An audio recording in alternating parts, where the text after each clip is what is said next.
Planned Brotherhood is not affiliated or associated with Planned Parenthood, period.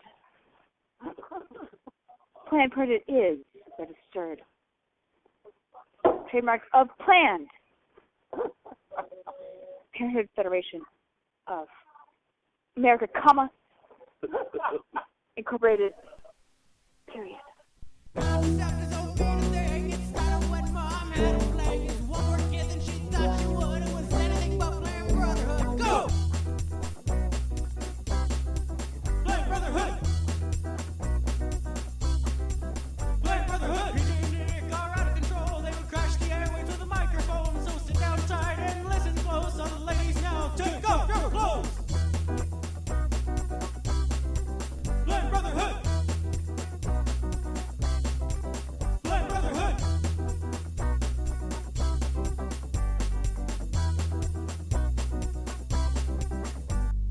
When we did our car accidents episode not that long ago, I forgot the best story, and this barely counts as an accident.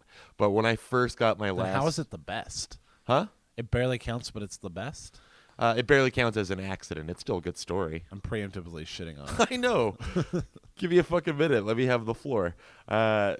I just started working at that place, so I was my last job. So I was already really nervous. I was just working customer service on the phone.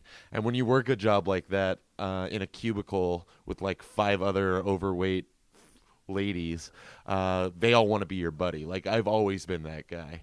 Girls gravitate towards me, but like the barber thing that we'd mentioned in a previous episode, never for the right reasons. And the girls I did have a crush on, they didn't like me the way these other women You have did. always had like girls as your best friends, right? And most of the time, they would either right off the bat or eventually confess their love for me.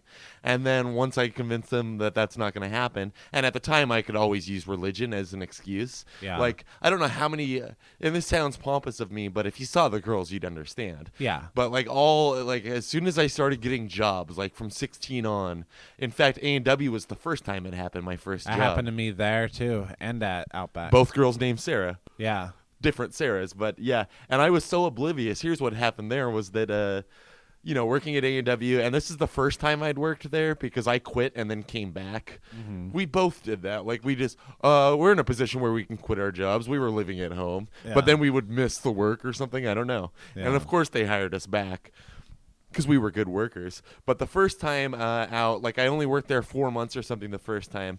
And I didn't talk to anybody. Like, every single break I got, I would sit at a separate table, even though there was a table designated for employees. Yeah. And I would sit by myself and read my Stephen King and then clock back in and finish the day, but without talking to anybody. But I eventually got over that, and we were A&W superstars. Yeah, well, I started working there while you weren't working there anymore. Right. And then you So came was back. it you that got me in the Cool Club? Did it happen first with you? I think... By Cool Club, I mean there were people at A&W, like managers and stuff, that thought we were funny. Yeah, it really turned into a social thing for us. I think what happened was I came back, and I didn't talk to anybody either, but when you came back then, I started there, and I didn't talk to anybody either, and then when you came back, I think the two of us together, that's what got us, like... But it doesn't seem like that was a point in our lives where we were getting along. Was it just in the work setting? I think we had kind of the same sense of humor. We definitely did. We had the same interests. I mean, this was around the time we started seeing L.A. Confidential and movies of the type. Yeah, so we were getting over ourselves a little bit. But that girl at that point, Sarah, who loved you, the one who loved me, worked there when we both worked there, but not you. The one that loved you, I never worked there with her. That must have been during your first 4 months. It was during my first 4 months, and like I remember one time we were cleaning the grill, and I should have known, and I think Dad even gave me a heads up because she would like come hang out at our house after work sometimes. That. And I could have assumed she was a lesbian based on the haircut. Yeah, but and that Air Force career. Right. Which she eventually she would have left that for me, I think. Oh yeah, but I don't know what it was about me. We didn't, as far as I remember, we didn't share any similar interests. She just thought, and I wasn't cracking jokes because I was so nervous all the time at that point. Yeah, so I don't know what it was she saw in me. But we were cleaning the grill at the end of a shift one time, and she just flat out said it. Like, she put her heart on her sleeve. and wanted me to be responsive. But again, like I could just say, sorry, I'm not allowed to date outside of my religion. Yeah. When really I'm thinking, this is a great excuse. If it was a hot enough girl that you liked enough, that wouldn't have been an issue. It would have been. I still would have struggled internally, like with my God issues at the time, but I would have gone for it. Yeah. I would have tried to grab that boob and then prayed about it later. Yeah. But so I kind of shut her down, and she quit like 2 months later. But she was one of, I'd say, at least 3 girls that were not only coworkers that confessed their love to me, but when I used the religion as my out, they then even claimed that they would start looking into the religion. Like they would make that change, that huge lifestyle change for me, who's 16 and like lanky and ridiculous. So yeah, it was always something I struggled with. It was never any of the hot girls. Like had A&W Elaine confessed her love to me, I'd have been over that shit. She was pretty snaggletooth. She was cuter than the other girls. The girl that loved me, the Sarah that loved me at A&W, she was fanatically Christian. I remember that. She was like super So Christian. again, weren't you pretty crude back then?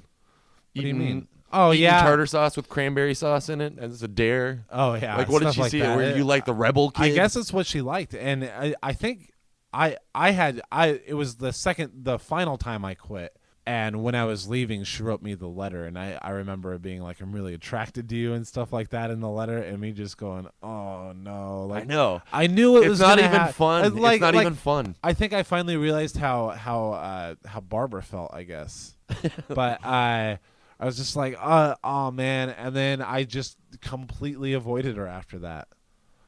Like I remember one time Chris like giving up all your shifts. Oh no, you'd already quit. Yeah, I'd already quit. So and, at least you don't have to see her every day. At right, this point. but we still went and hung out there all the time. That's so true. like I'd call and like mask my voice and ask if she was working and stuff like that. You literally did that? Yeah, a couple times. Then there was the girl when I started working in Yakima at the movie theater that had a big crush on me, and she was another one of those girls that I honestly thought like she understands it's platonic. We just hang out after work sometimes. Who was she? What was her name? I gotta call her out. Really? She's a Facebook fan. Oh, is she? I think so. Oh, okay. We'd go to concerts together. Sometimes, like I would sit in the car with her for 6 hours to go see Blink-182 at the Gorge, and we'd like basically be sharing. Always, I know, emo, stupid. But we would like shared a tent, and I was just like, doo-doo-doo. She's not thinking anything from this. And then, of course, it came out like she did the same thing where she told me how she felt, and she was another one that was going to turn towards the religion. But I shut her down, and we still continued to hang out, but she was real mopey all the time after that. Really? Like making scenes of things. Because she'd accuse me of flirting with other girls, which I was incapable of. Yeah, but she really treated but it like we're some you bitter also have couple. the right to do it. I know, exactly. But I think seeing that this girl's not a Jehovah's Witness, it's obviously my weight or something. I think know? that you don't understand when you need to drop them as friends too, because That's even rude. Well, I mean, if you I think can't if I explain myself heartily enough, like, look, we can still have over the and over again, and she accuses you of hitting on girls, which you have the right to do, but you're not even doing anyway. Like, how many conversations like that do you have to put up with from a friend? Would you let Sam talk to you like that? I remember this particular girl. We were at McDonald's one time, just hanging out because that's what we did. Milkshake with 2 straws, and Grandma happened to be there too, like grabbing some food to go. And later on, she'd mentioned that girl. She's heavyset, but she's so pretty in the face. What's the story there? Knowing that she wasn't a Jehovah's Witness, the whole thing confused me. Grandma can be pretty fucking. Grandma blunt. was worried I was gay. And then I'm gonna go ahead and call her out because we can decide whether or not to leave it in. But my good friend, when she met me, I wouldn't say she fell in love with me, but she hit on me right away. Like this is like 3 years ago or something. And in that particular case, that was my bad because I wasn't intentionally leading her on. Look at me, I sound like a fucking woman. But what it was like we were going to go to Bumbershoot the next day, and we were staying at this house. Like Kelly was house sitting for somebody, so we were all there. And she had basically confessed her love to me, and I knew this wasn't going to work. And we didn't know each other that well beforehand, but I did genuinely enjoy her company. Yeah. Finally, a stoner. That means we have to cut out her name. But yeah, I remember it being really awkward for me. Like, I think she went for the handhold at Bumbershoot. She's pretty forward when it comes to that. When it comes to what? She's hitting on you. Because I remember even later, like, she re-fell in love with you again. And was No, all that's over not you. true. Yeah, it is. No. I remember her, like, laying with you on the floor and No you way. telling me, like, she won't lay off, she won't lay off. Yeah, that was when this was all going on. Really? It was the seems bumper like shoot you had time known period. her for a while. No, I didn't really know her that well. But she liked me. She thought I was attractive. And, like, I could tell shit was going to go bad. And here's where I fucked up. Because that night after we came back from bumper shoot, like I said, we were all, like, hanging out, drinking, playing games and shit. And I ended up agreeing to sleep in the same room as her because there were only so many beds. So we were going to share a bed, which we've done since platonically, and it's been fine. But that particular time, like, she had just confessed her feelings for me, and I was being really vague about it. Like, I wouldn't say that I didn't feel the same way because I didn't want to hurt her feelings, and I was trying to process how I was going to tell her this. But then I fucking share a bed with her, and, like, she's a cuddle machine that night. Like, all of a sudden I see a new side of her, and I go along with it. Like, we don't make out or anything. We still never made out. But I did cuddle with her, like, even though I wasn't enjoying it because I knew it was so weird and that I was just making things, that much more difficult. So you just do it because you don't want to have a conversation about it, or what? Exactly, because that's who I am. And so the next night, I remember I was living in Tacoma at that awesome house. Yeah. And she came back with me for no reason. She had work the next day in Seattle. She asked if she could come back and spend the night at the house. And I was like, fuck, what am I going to do? What am I going to do? Sure, you can come over. And so she came over, and she tried to make the move where, like, she went in for the kiss. And there was no tongue, but there was, like, a square on the lips kiss. And I think there was just something in my eyes because we never had a conversation. But after that, I think she knew that it was, it was not going to happen. And the point of this is we've gotten past that. We are best friends legitimately now. And I don't think it's a point of contention. Like, we joke about it now, which I feel like it's okay for me to tell the story. Yeah. But occasionally, like, friends that were around at the time, and apparently you were there too, they still crack jokes and stuff and accuse her of still being in love with me. But I know she's not. Yeah. Even if I came around on the situation now, I've blown it several times. Like, she's seen me drunk too many times. You're not husband material. Yeah, my teeth have gotten a lot worse since then. Like, there's a lot of strikes against me. But, like, people like Dad will never understand because he knows that she's well off. Yeah. And he's just thinking logically, or so he thinks. Like, I know he said to you, why doesn't he just get with me? Sometimes I just wish he would get together with. Based on what? But you had, like, best friend Amy in Yakima. I know. Who he always thought you were going to get What do away you think with. that says about me, that pattern of platonic female friends that may or may not have a crush on me? I What does don't that say know. about me? I don't know. You attract a certain type. Yeah, but I'm not attracted back to them in most cases. Well, the type involves, like, and this is an insult to any of them, like domineering. Like maybe they see you as a submissive guy. Right, and Because even they all legitimate really want to girlfriends boss I've you had. around a lot. That's true, and legitimate girlfriends, it was the same way. Yeah. Like, I was just something to be molded, and I was happy for the sex, and that was that. In Yakima, that girl Amy, who was your best friend, it was like she was She never confessed her feelings to buying me. your clothes and telling you how to act and not to say things and don't read American Psycho and stuff like that. Right, well, she was worried about me not surviving Armageddon, too. Yeah. There were different layers going on there. She still lives in that trailer by Grandma. She's the bitch that ratted me out, although I never got confirmation on this. When I'm sure I've told the story, but I was dating storytelling, and people knew that we were dating, but, like, it's one of those things, as a Jehovah's Witness, you have to be chaperoned at all times to make sure there's no funny stuff going Yeah. on. And there was plenty of funny stuff going on. Like, storytelling was spending the night at my house. I had an apartment of my own, and she was basically living with me. Yeah. And we were hiding this from everybody. We were still going to meetings, like going through all the motions, just so as to not get in trouble. And then one particular meeting, we're getting ready to go, and I get called to a back room by the elders, which is bad news. And they sit me around and say they got an anonymous report that Storytelling's car was seen outside of my apartment at like 3 a.m, and they wanted an explanation for that. Seeing on my face, I'm fucking this chick, right? It seems so weird. Who are they? They're like orchard workers from Yakima. Yeah. Fucking elders. Yeah. Working part-time janitorial I mean, service. I understand that, like, you were nervous at the time and stuff Of course, like that. I It was just terrified. seems so ridiculous And now, I lied looking in the back house on of it. God. I, like, spin some story about how her car had broken down and she had to leave it there. And I didn't feel guilt about it. I was just happy to get out of that situation. Yeah. They knew I was lying, but they can't really do anything. Yeah. And I never heard confirmation that it was Amy, but she was really mad at the fact that I was dating storytelling. And I could just see her like driving by at 3 a.m. just to catch me for something. Yeah. You know? Yeah. She was unhappy about that whole situation. Yeah, well, storytelling was kind of a bitch and everybody knew it. Yeah.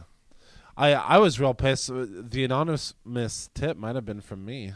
I don't remember. Oh my God, I've never thought to accuse you of that. No, it wasn't from me, but I definitely remember I used to tell people all the time about how you were fucking storytelling and blah blah blah, and still going to meetings. Like I'd tell our cousin all the time. I'd always bitch to her about it because like I was married and Meanwhile, she's giving hand jobs under the table. yeah, I was trying to be a good witness at the time. Like I've brought it up before. It was like my last real effort at it before I just completely gave it up. So it was making me mad that like It was just a role reversal because a year before I'd had a girlfriend, Yeah. I was just judging you for every mistake you made. Yeah. Remember one time when our cousin Daniel from Susanville was staying with us for a month, and my former friend, I guess Joel? Sorry. I'm going to cut that.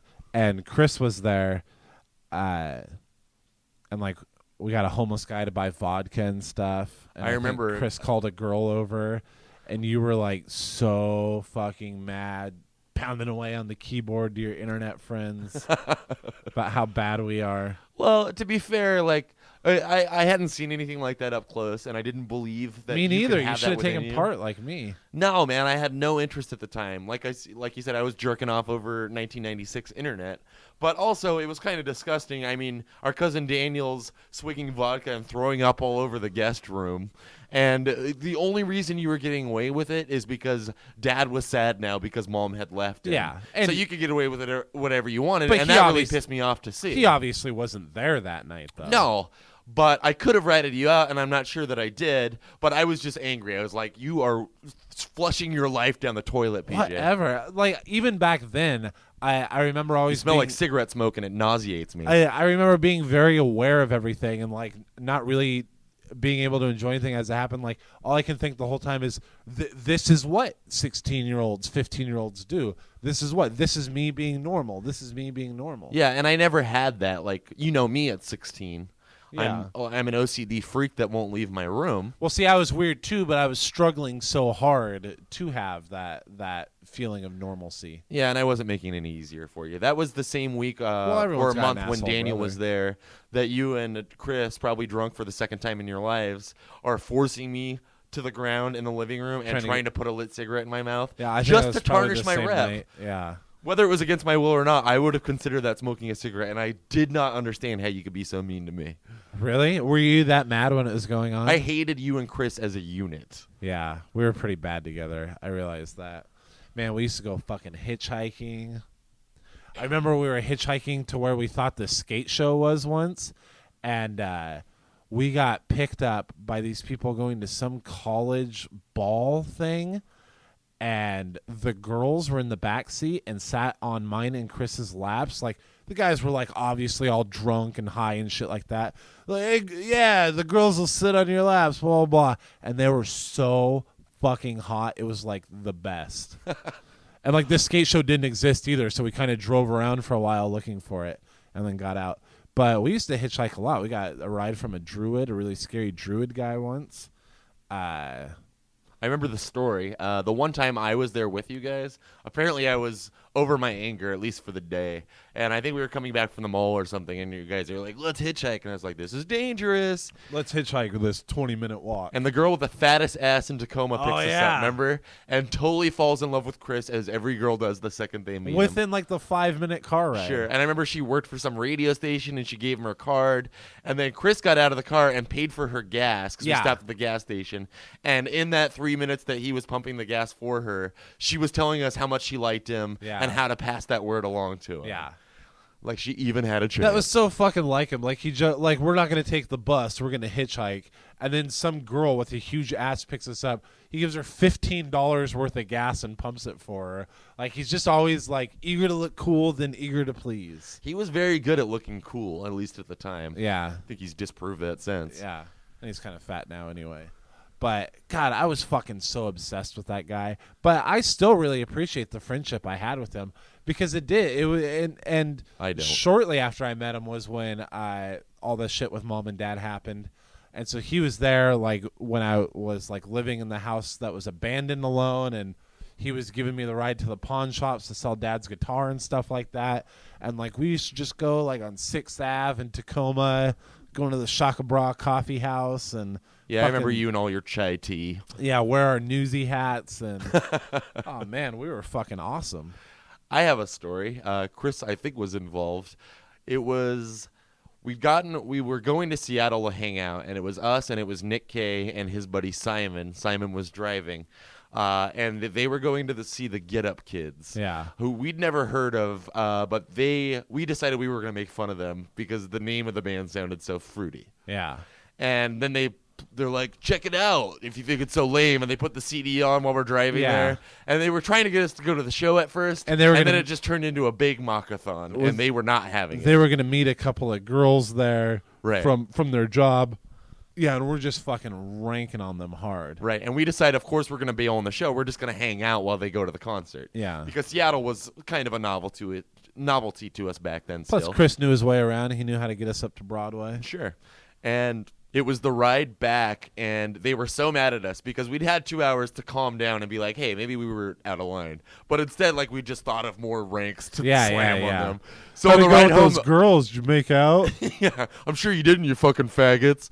And then, like, I don't know what it was. Like, maybe it was bitterness towards Simon because I know there was weirdness between him and I at the time.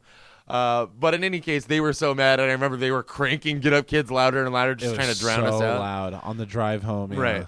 And then, so we're back on the freeway, headed towards Tacoma, and this limo pulls up next to us, and I don't know what was going on with it, like where it had come from. It was some kind of prom or bachelorette party, maybe something weird. Sure. So it's driving parallel to us, and I don't remember if, like, you tell this part of the story, please. There's this girl that gets out and like starts hanging out the top of it. You mean? No, she was coming out the window, or maybe at the top because she was like flashing her boobs and stuff. And I'm thinking like she amazing, sees, like a tiny car, yeah, full of 5 teenagers, and she's gonna probably get a reaction hear the music out of this. blasting, right? And Chris is always that guy that's like, oh, that girl's so ass ugly. Oh my god, look at her saggy boobs and stuff like that. But, like, I'm impressed by it. I remember we were just excited to see boobs. Yeah, I had a camera. I was taking pictures. I never did develop that film. And Simon's just, like, a fiend, and he's like... Well, he's a big horn dog anyway. Yeah, and he tried to fuck my girlfriend. And he's driving, and he's, like, just weaving and stuff like that, like almost hitting cars because he's not looking at the road at all. So the limo starts trying to speed up to get away from us. Saliva pool building under his chin. Yeah, right there on the dash.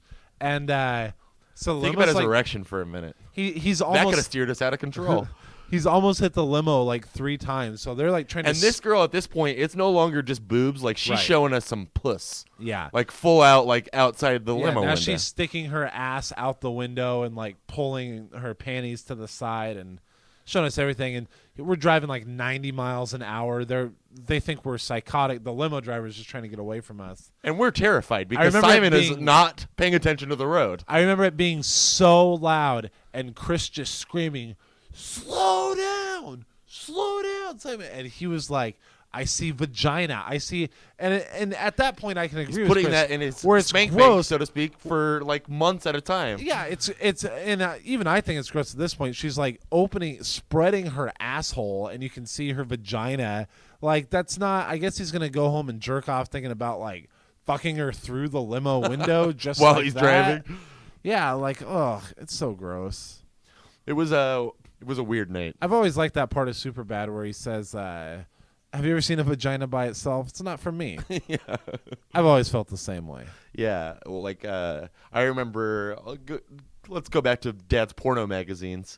I think we thought when we discovered them that the Playboys, at least for me, they were the safe ones because I was seeing the things I wanted to see and not just a close-up of vagina. Because he had the hardcore or shit, like too. A cocksucker or something like that. And that shit terrified me. And plus, looking at a penis, I'm sure I thought I was gay. Yeah. Like, why am I being aroused by this? Yeah. But But yeah, that's all I got on that. Remember how this started with my telling a car accident story? Oh yeah. That the Simon thing was almost a car accident, but Yeah, it didn't yeah. end up that way.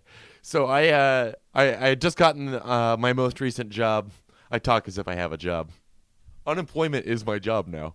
Yeah, and it's working well. Oh man, the It extension. is prosperous. Yes. So I was new there, and I was nervous. I didn't know anybody. And like I said, it's all overweight chicks that are about 6, 7 years older than me with 3 kids that they're checking on constantly over the phone rather than working. The one particular girl really took a shine to me. That's how we started on the other tangent. Yeah. I'm not saying she had a crush on me, but she just thought I was great. She thought I was funny. She thought I was sweet. Like, she always wanted to talk to me in the break room, whatever else. And so, like, I'd been there maybe a month, and she wanted me to pick. She's like, hey, will you drive to Burger King? I'll give you my car and buy it for you, but you got to go pick it up. And I don't want to disappoint, even though I'm too nervous to be hungry, I'm sure. Yeah, because you're driving in downtown Seattle when you don't drive. It's actually Bellevue was where the office was at the okay. time.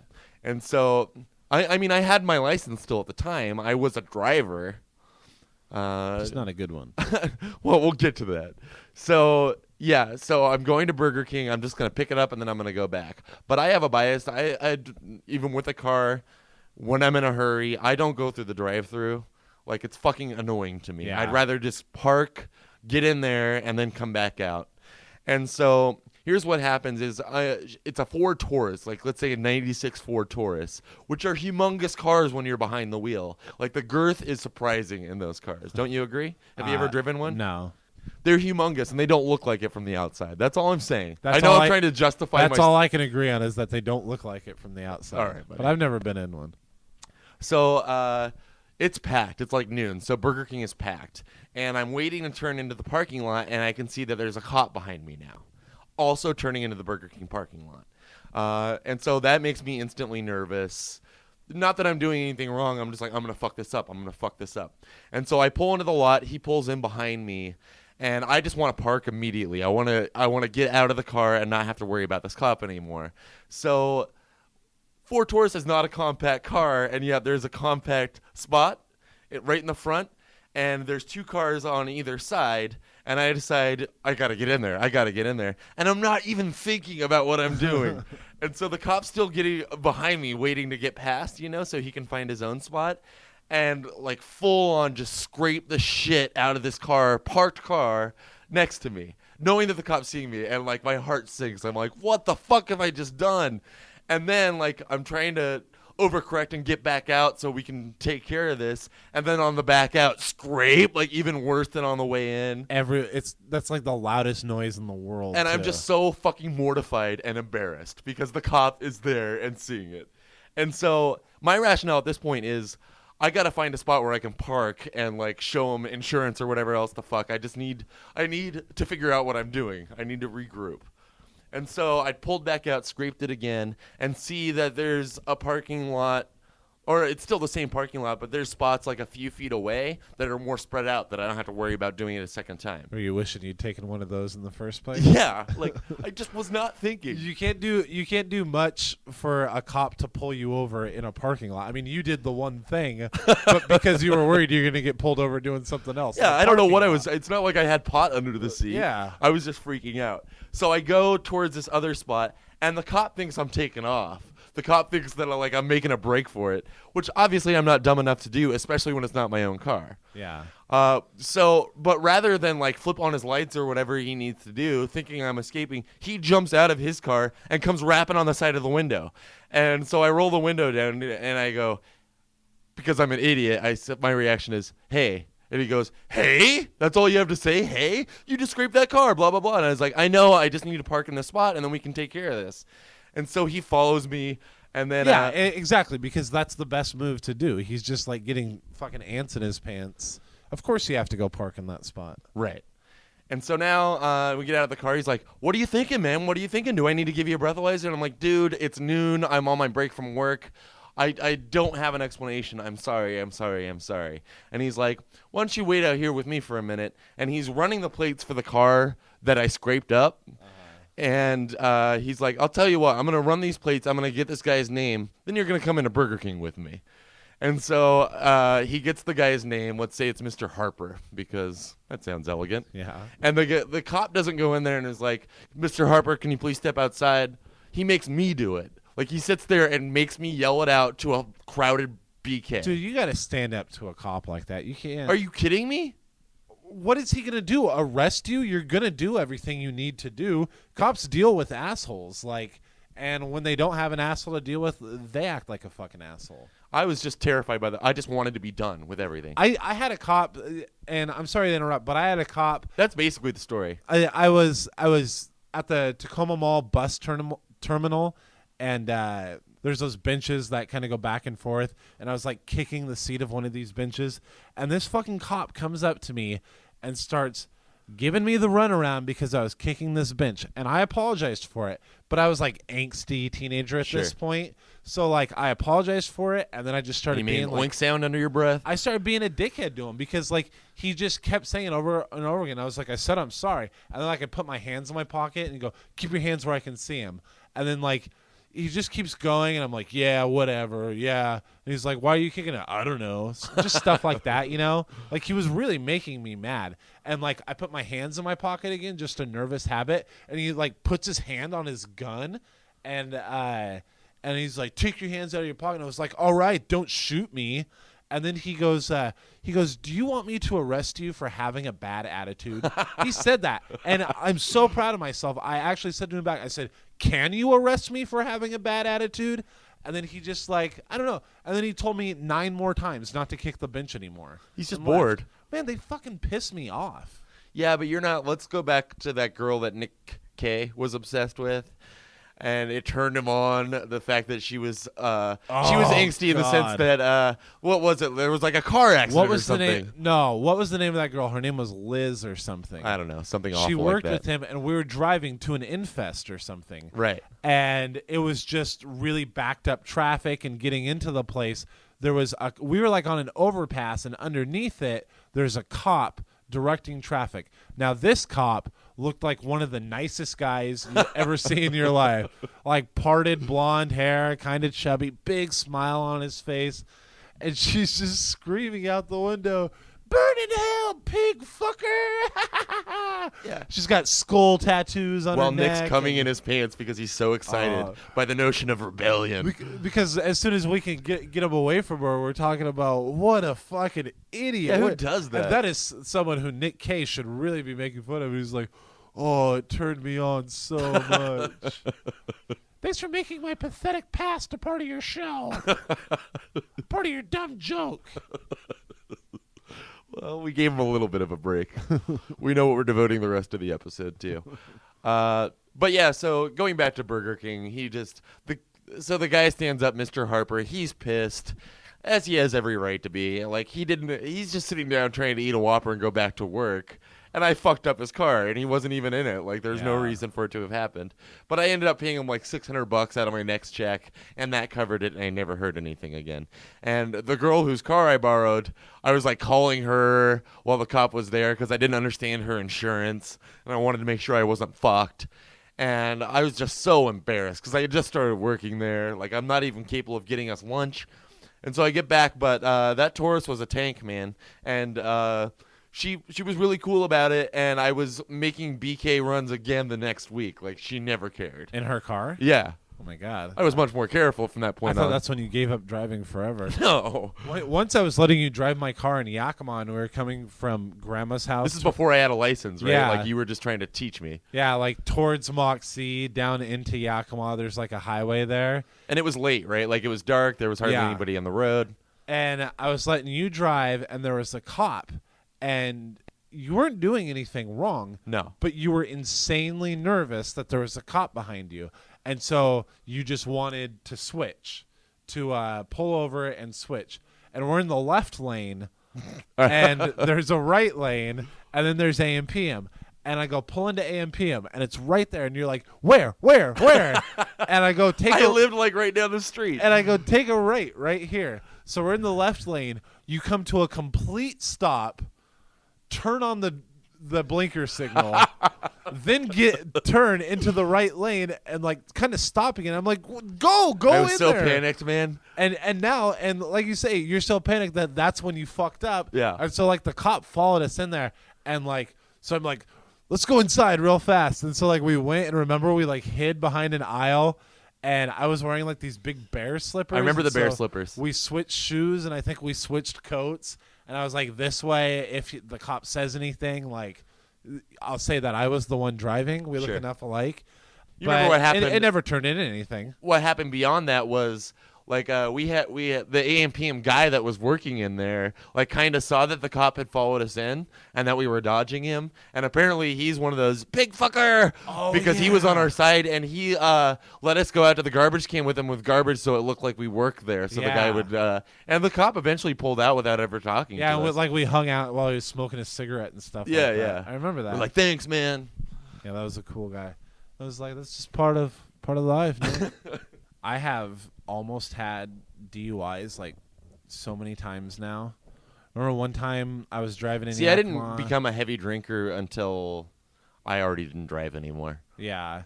There was one time I was driving you back to that apartment you lived in Yakima, and I got pulled over by that cop Wisner. Remember that? We had just gotten McDonald's. Right. And I had to go through all the fucking drunk test. And I blew like... When my apartment is literally within sight across the street. And this cop was such a jackass. And I blew like exactly a .08. And he just like... I remember he was so intent on getting me for drunk driving. Like when he first pulls over, we're driving like your weird car. What's so weird about it? It was my favorite car ever. Thing. And and right away I'm like, oh yeah, there's no insurance. You know, fuck. I guess it's gonna be $500. But then he's trying to get me so hard on the DUI and like having me the stand on 1 foot thing and saying like out of a 10, I'd say you got about a 2 right there. And I'm like, man, just fuck. And then I blew like exactly a .08. And he was like so mad that he wasn't going to get me for a DUI that he completely forgot about the no insurance thing. And we just went over to your apartment and pigged out on some McDonald's. Believed in God again for a minute. Yeah, that was great. One time I was flying down Yakima Avenue, which is like 25 miles an hour, and I had just bought this this really big car. It was like silver with red interior. I can't remember what kind it was. I bought it for $30 from this girl at work, and eventually the steering column locked up, and so I junked it. But so I'm flying down. I got no insurance or anything like that, and I'm drunk as fuck, and I'm driving to this hotel in Yakima. The story makes you seem so cool. Where a friend has a friend who's like a security guard there and is going to let us in the pool, and we're going to go swimming and stuff like that. And I'm like just drinking and smoking pot all night and like, this is fucking awesome. And I go flying down there in this new to me car, and I get pulled over, and I'm like, oh my God. And see, I've never had that fear. Like, shit, what am I gonna blow? Yeah, I've never had it's a scary fear. And I'm drunk. Like, this is DUI. And the cop comes up to me and is this old man, and he just starts laughing, and he's like, "Ha ha, what are you doing?" And I was like, in a patronizing way, or did you think you had a glimmer of hope? No, like I thought it was a glimmer of hope. Like, he's like, "What's going on here?" Like, maybe it's his last day or something. I don't know. And I was like, "Oh, I'm so sorry. My wife is really mad at me. I was supposed to be home earlier. I was supposed to be home early. I'm headed home right now." So he looks at my license, sees that I'm going in the exact wrong direction from my house, and I go, "Oh yeah, well, we're driving to Tacoma to visit my mom tomorrow, so I'm going right up here to this AMPM, which I was like half a block away from. So I'm going right here to this AMPM to get gas so that she won't be mad at me. Like, at least there'll be a full tank of gas." And he's like, "Oh, okay." And he asked for insurance. I'm like, "Well, I just bought this car. You have 10 days for insurance, I think." So that was okay. And then he just sent me on my way. So I'm like, fucking A, no DUI questions, anything. I'm slurring. I must have reeked of alcohol and pot the whole time.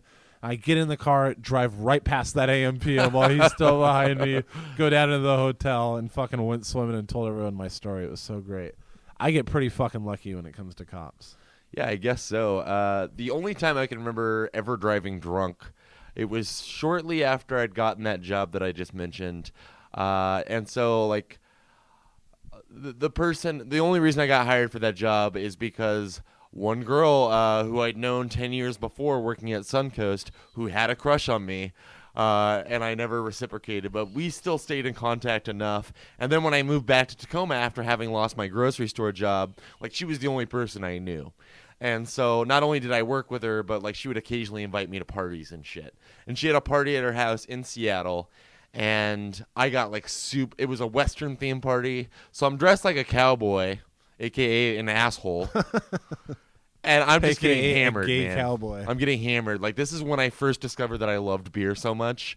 And I was just having a great time because I was like, I have friends after all. Like, after all that Yakima bullshit had gone down. Yeah. But I also knew, like, Storytelling and I had just broken up because I moved to Tacoma.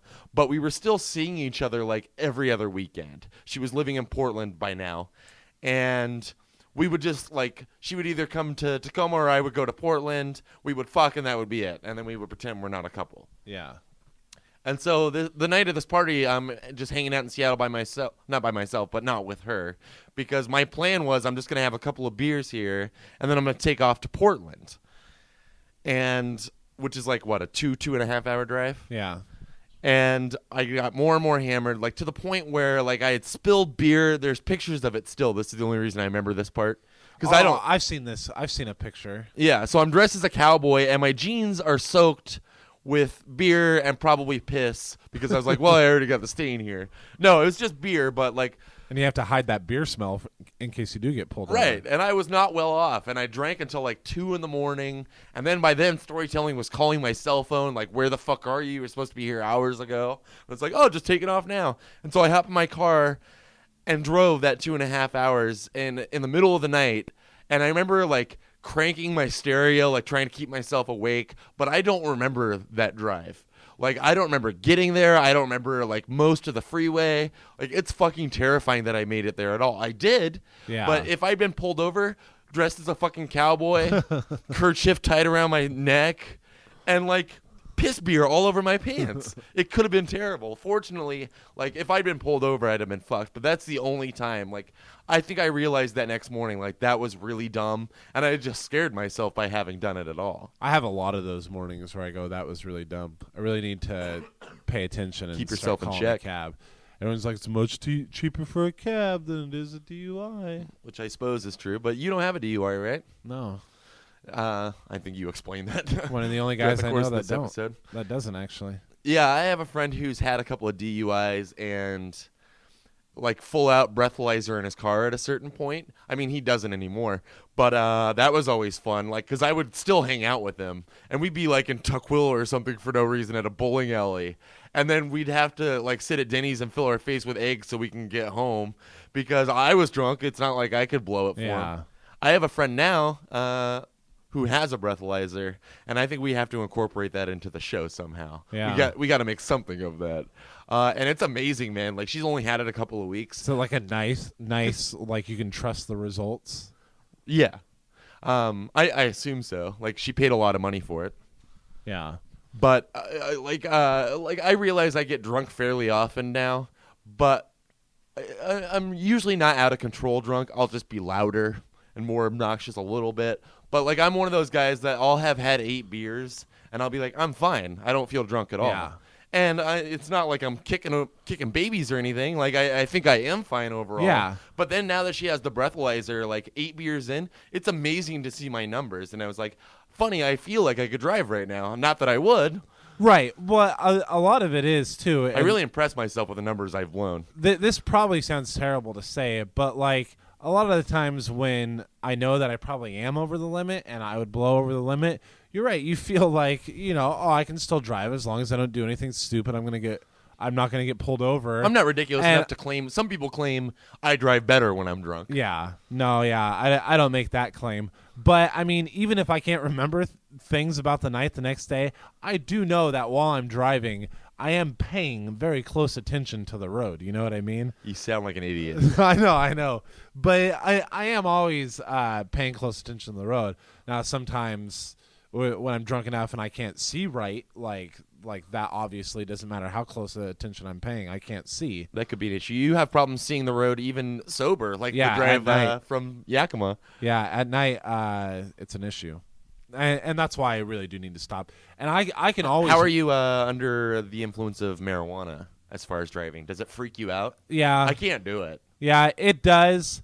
But only because I'm usually both. Like I'm a little more confident when I've got a few beers in me. Like I don't really worry about it. But if it's Can't pot post and this beers, episode. like if I was just high and driving, then I'm usually not that paranoid because Are you kidding me? You don't even have to be in a car to like get into your own skin and. I know, but as long as I don't have pot or anything on me, I feel fine. Like I would just say no, I'm not stoned. I don't know. It's My just like, eyes don't get real red if I'm just. I mean, I'm if I not get talking really about you're stoned. worried about being pulled over and called out for being high. Like when I'm high, the few times I've been like super high and driving, like I'm focusing too much and it's throwing me off. Oh, like no. I'm like, oh God, I'm not maintaining proper lane control. What are these people behind me thinking? Like and I'm not usually a paranoid freak when it comes to marijuana, but when I'm driving, man, it's all I'm thinking about is how I'm coming across to other drivers and Yeah. like how come I can't stay steadier in the lane, even though I'm perfectly straight. Yeah. Too straight, if anything. No, driving in Yakima is so routine at this point. True, yeah. Like you're always just taking the same streets everywhere. That I don't worry about that at all. I can really drive with my eyes closed. You should try that. Make an episode out of that.